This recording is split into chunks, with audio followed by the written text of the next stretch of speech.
Kaduna State, located in the northwest of Nigeria, is regarded as the country's center of learning.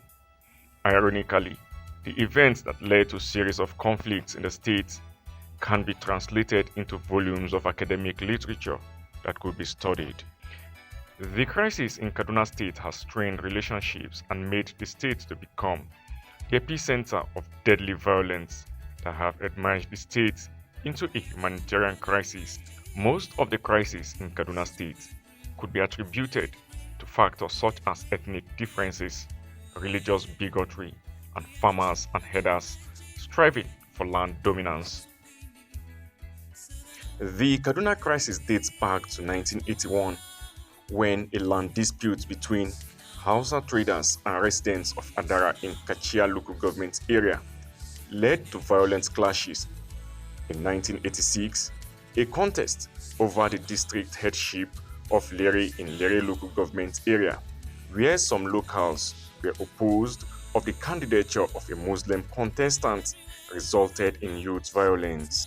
And in 1987, a dispute erupted between students from different ethnic and religious groups at the College of Education Kafanchan, while in 1992, a market relocation sparked two riots in Zangon Kataf, which claimed hundreds of lives.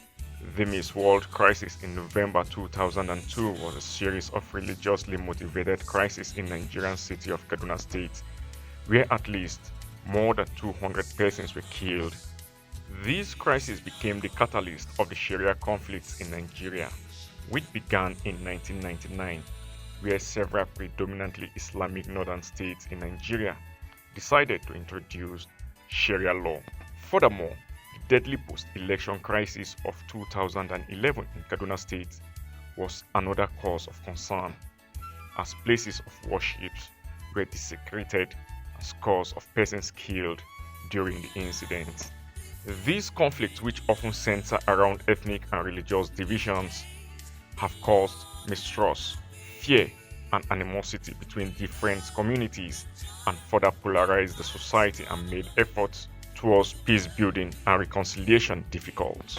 This house at Ngwandosa in Kaduna State used to be an Ekwa church where about 800 people converge every Sunday to worship. Unfortunately, following the series of crises that rocked the city center of Kaduna State, led to relocation of the church. Behind me, it's a former place of worship that now has become residential. People gathered around this vicinity to worship. About 800, between 800 and 1,200 members gathered to worship in this place. But right now, because of the crisis, because of the situation, the church has been sold, and the people had relocated to various parts of other environments in Kaduna.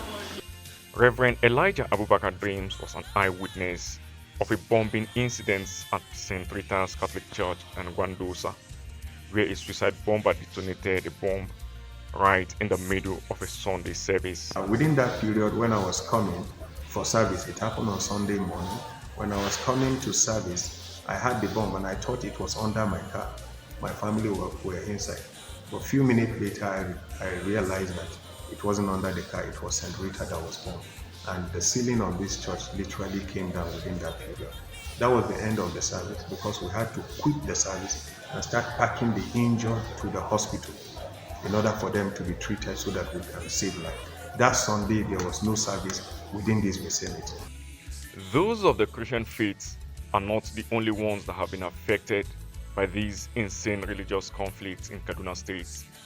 Ahmed Mansir Imam, the deputy imam of the Kano Road Central Mosque, Kaduna. He narrates how the mosque was burnt in 2011 before it was later rebuilt.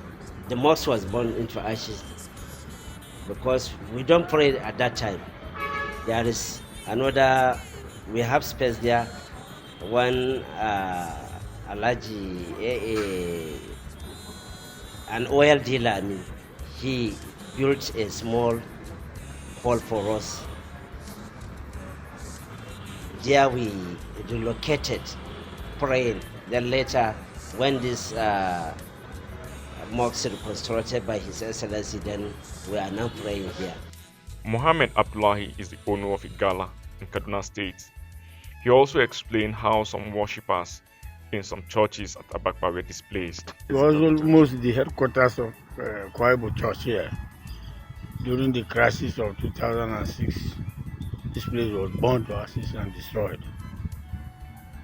Do more worship here.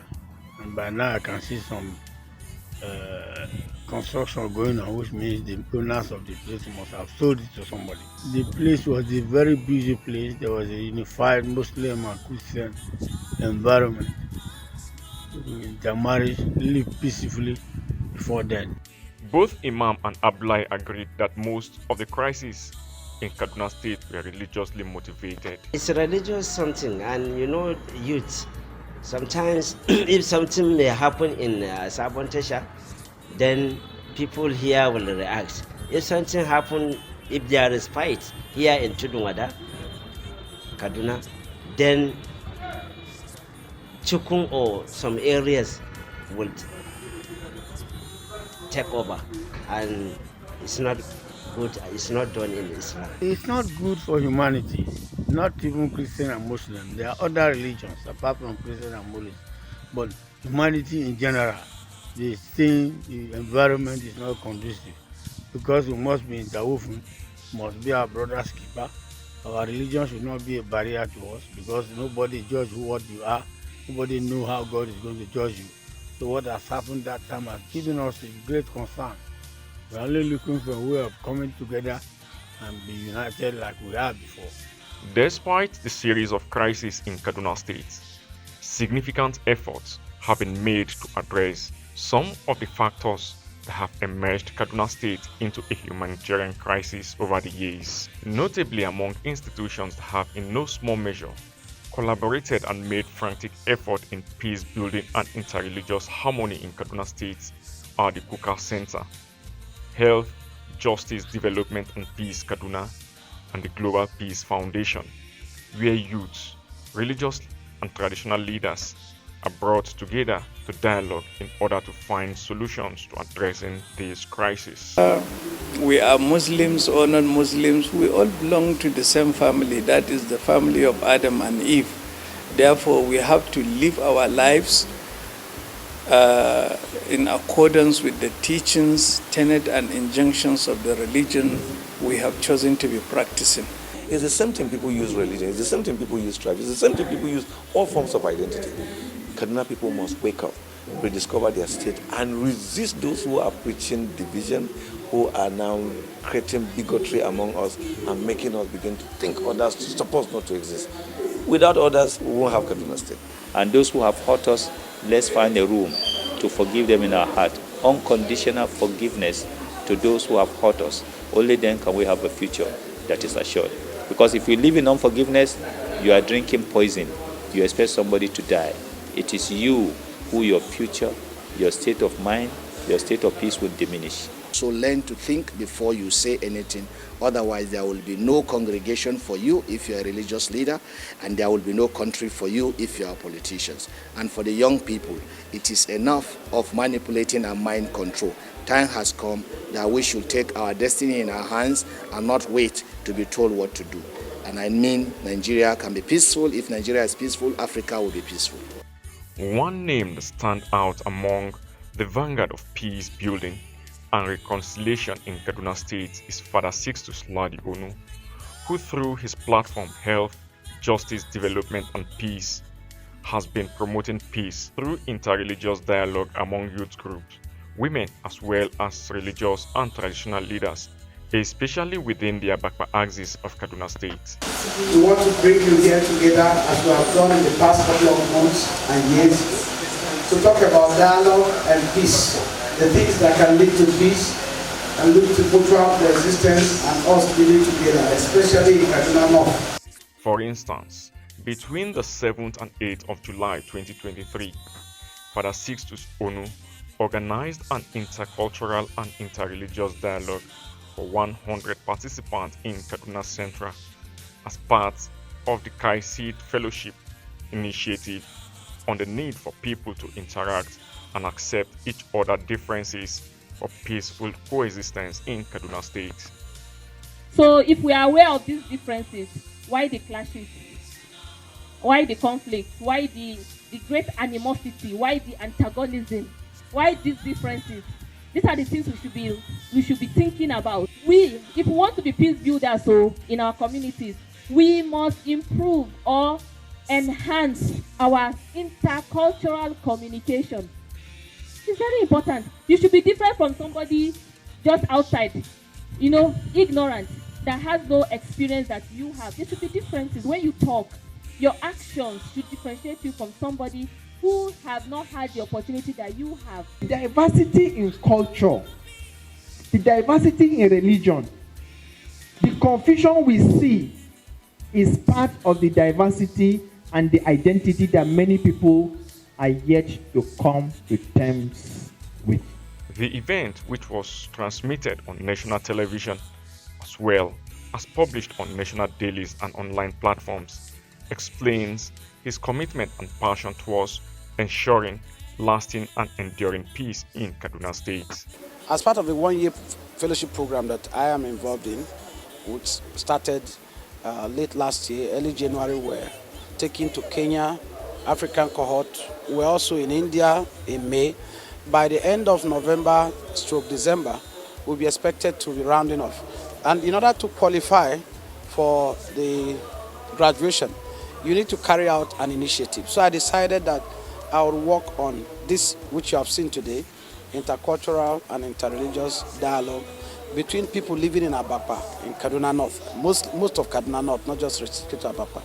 And the essence is to gather people who have been torn apart by conflicts over time, to come to talk about the ways that will lead to peace, what are their fears, what are their worries, what are their anxieties. And I'm glad that we were able to gather 80 people plus. The target was to have 40 women and 40 young people, Christians and Muslims of equal number, and we got that. And I'm happy that they participated actively, and the facilitators also did very well. The dialogue provided an avenue for participants to discuss and chart a course towards peaceful and harmonious living among the diverse groups in Kaduna State. We all know that women play a critical role in the society. Look, coming from the home base, that society level. So if more women are aware and are trained on the peace building processes and dialogue processes, we are sure that a lot of crises will be subdued, because women know how to engage the youth because they are their children. They know how to engage the men, and they can have a very united front whenever there is any issue. Dialogue in peace building and conflict resolution is the first, second, and last resort to finding lasting solutions in areas where there are challenges of peace, in areas where there's incessant conflicts between different communities for different reasons. So dialogue is very, very important in this regard.